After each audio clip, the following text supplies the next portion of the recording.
barasaabka gobolka Togdheer Mudane Xamse Maxamed Cabdi oo qaar kamid ah warfidyeenada kula hadlay hotel Cafe ee magaalada Burco ayaa iska difaacay eedeymo markii ugu horeysay uga imanaya xisbiga mucaaradka ee wadani gaar ahaan gudoomiyaha xisbiga mucaaradka ee wadani Maxamuud Xasan Saleebaan Doob waxaana uu sidoo kale eedeymo culus u jeediyay gudoomiyaha gobolka Togdheer ee xisbiga mucaaradka ee wadani waxaana kamid ah hadaladiisii sida tan waxa kale oo jirta runtii halkan waxaan jecelahay inaan ka sheego yani ninka gudoomiyaha shalay hadlayay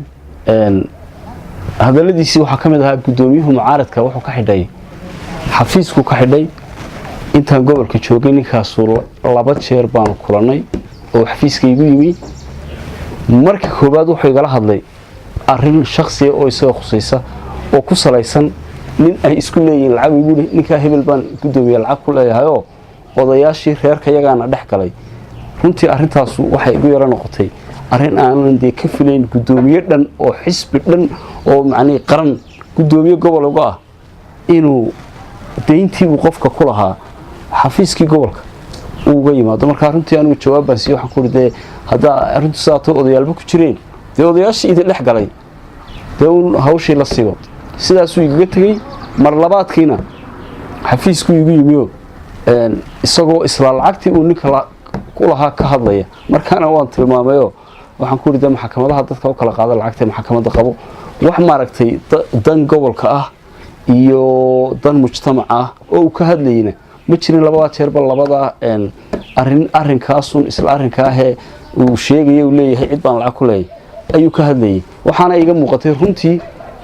in maaragtay gudoomiyaha ay aqoon darro ka hayso xafiisyada maamulka iyo shaqooyinka ay kala leeyihiin waan ognahay wixii deynay la isku leeyahay maxkamadaha ka garnaqo xafiiska gobolka kama garnaqo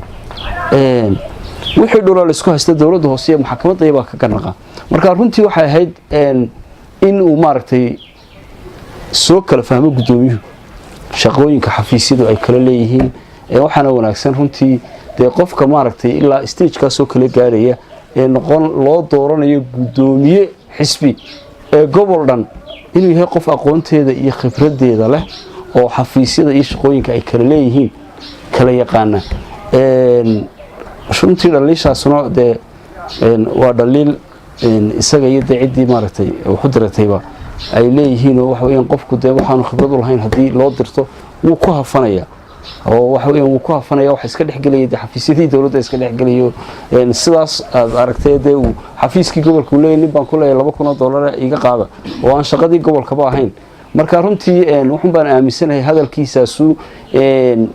waxa la hal diidaysa geeday ku xoqoto ma weyda waxaan kale oo ka hadlayo oo dhami inaanay waxba kama jiraan hayna arintu ay tahay oo arin aan gobolku ahayn wixii uu ka garnaqi jiray oo wax meel khaldan uu soo maray ayaan maaragtay warka aad iyo aad noo mahadsantiin Cabdiraxmaan Ciise telefishinka caalamiga Soomaali Cable Burco.